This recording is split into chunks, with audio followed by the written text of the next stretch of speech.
Ktu ka shumë situata komike, për shembull. Ne luanim futboll, dhe kjo fusha kjo ka qenë fushë e shtruar me çakull faktikisht. Me çakull dhe ne luanim zbathur. Topi jon kalonte herë nga atë familje ande, e cila na jepte topin sa po binte, herë në një familje tjetër, e cila nuk na jepte. Nëse topi binte tek njëra prej këtyre, tek e familja tjetër. Po pse s'u jepnin? Po tani, tek ata. Ato ishin, ne themi shqyr që ka qenë, sepse kur i kujtojmë ka qenë goxha komike. Nëse topi binte atje nuk mund ta merrnim. Pra shkolla është Urdhëro, shiko sa kohë ka ky top pa u lëvizur. Shiko si është mbushur, domethënë. Mund të ketë mbase një vit. Pa prekur. Pa u prekur, është mbushur topi. S'kan luajtur fëmijët. Prishe folen atyre milingonave. Ta lëvizim? Po. Ky është oborri i shkollës, domethënë. Unë kam marrë diçka për të bërë një improvizim se si pas ka çanën plot. Po me relike. Do hapim shkollën sot.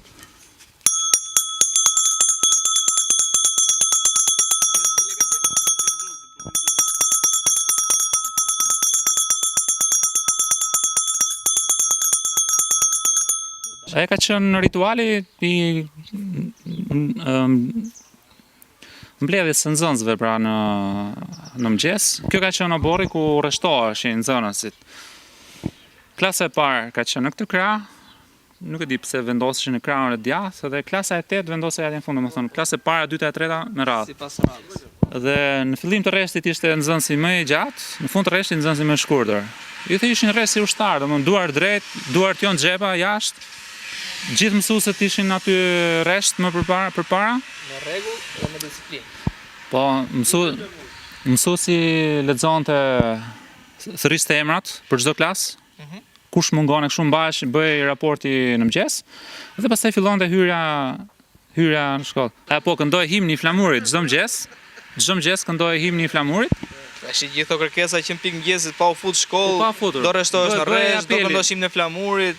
Nga kanë nxënësit tua vëlla. Jo, po ishte disiplinë, bëheshin vije domethënë njeri i egër, dilje njeri nga shkolla. Ishte mënyra edukimi. Pasi bëj apeli, domethënë merreshin mungesat që në rresht, pa hyrë në klasë, fillonin hynin në shkollë, klasat e para fillim, e dyta e treta deri ke klasa e teta. Kjo është plakati i shkollës.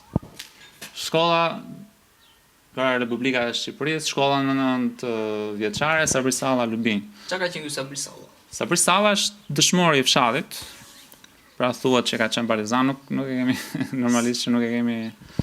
Nuk po them që mund ta njohësh, po thjesht është dëshmori i fshatit Lubin, pra është vrarë në vitet 45 mbase nga këto ndjekjet e kohës. Më herët kjo ka qenë quajtur shkolla në infrashtë. Unë do të tregoj diçka interesante ta marr. Prapë çanta. Po. S'kemi mbaruar. Kemi punë.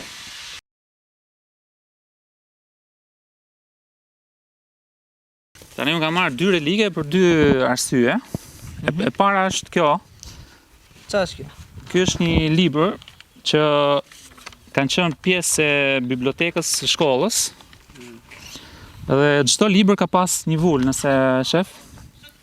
I vula e shkollës, pra Republika Popullore Socialiste e Shqipërisë, shkolla 8 vjeçare Naim Frashëri, Lubin. Pra dikur ka qenë shkolla me emërtimin Naim Frashëri.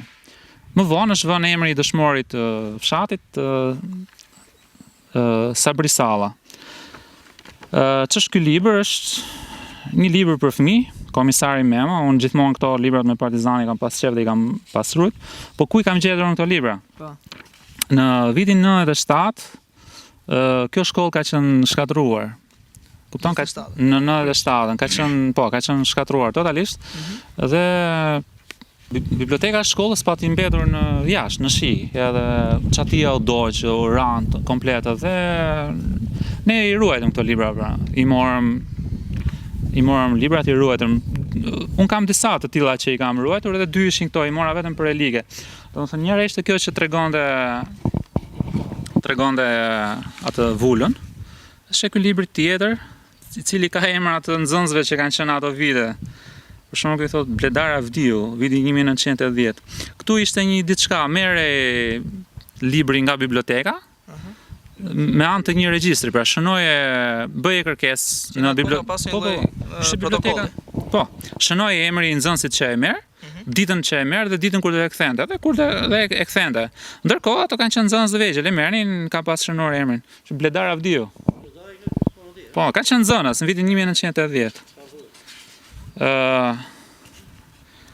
Ka emra tjerë, për shembull, Në çdo faqe nga një emër. Etleva Salla, klasa e 6, viti 90-91. Saush Boçi, e ka pas marrë, ka lexuar. Banor të zonës, domethënë. Që kanë që bënë të kjo shkollë. Po.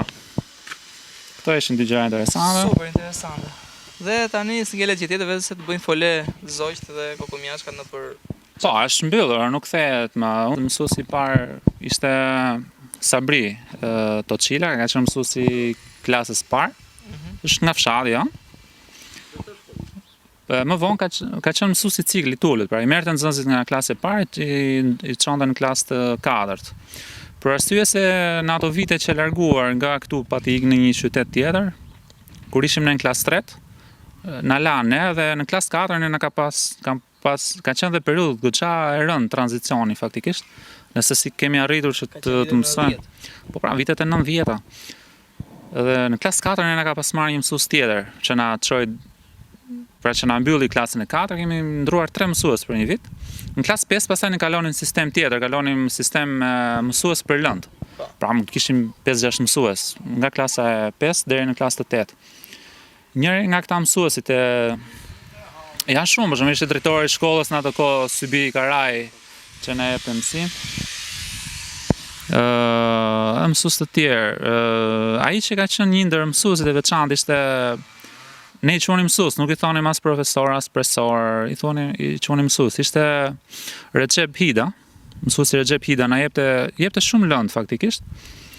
Letërsi na ka dhënë, biologji mund të jepte këto lënda shoqërore, edukat, muzikën, na jepte edhe vizatimin.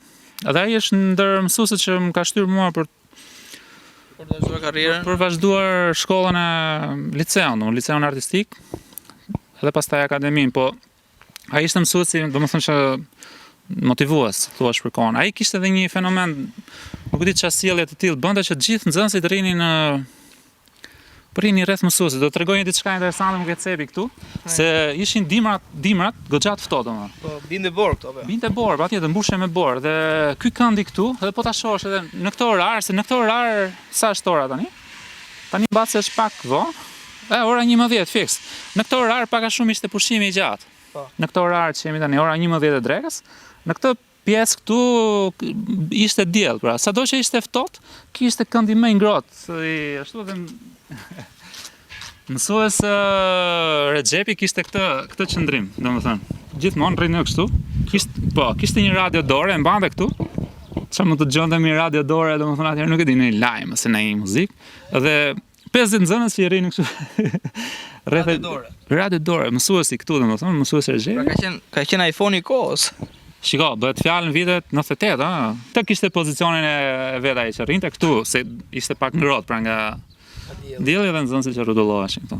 Nuk kaloni gardhin nxënësit iknin. Nxënësit iknin, pushim gjatë, shkonin me vrap, merrnin bukën në shtëpi, vinin, edhe ishin.